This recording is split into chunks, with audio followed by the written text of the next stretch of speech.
mantan Menteri Koordinator Bidang Politik, Hukum, dan Keamanan, Menko Polhukam, Mahfud MD, mendukung langkah Menteri Keuangan, Menkeu, Purbaya Yudisadewa, yang enggan membayar utang proyek kereta cepat Jakarta-Bandung, KCJB, alias WOS.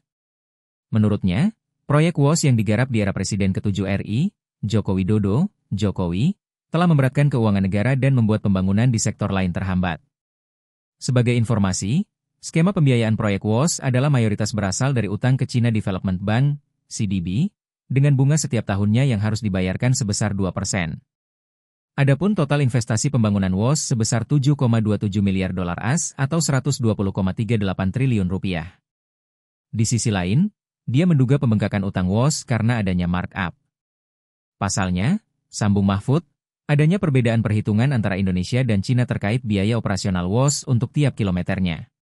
Berdasarkan hitungan dari pihak Indonesia, biaya tiap kilometer WOS sebesar 52 juta dolar AS. Namun, menurut pihak China, biayanya lebih murah. Mahfud khawatir jika Indonesia gagal bayar utang, maka China akan meminta kompensasi tertentu. Dia mencontohkan salah satu kemungkinannya adalah China akan meminta membangun pangkalan laut di kawasan Laut Natuna yang tengah dalam suasana konflik. Mantan Ketua Mahkamah Konstitusi, MK, itu mengatakan skema yang sama sempat dilakukan China ketika Sri Lanka gagal bayar utang ke negara tirai bambu tersebut. Ia mengungkapkan Sri Lanka pernah berutang ke China untuk membiayai pembangunan pelabuhan. Namun lantaran gagal bayar, pelabuhan tersebut kini dimiliki oleh China.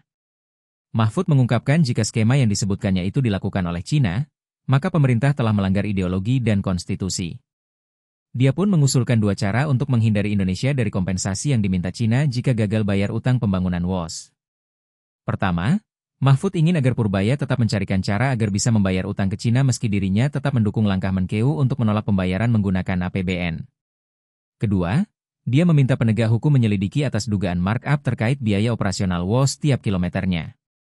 Download Tribun X sekarang, menghadirkan lokal menjadi Indonesia.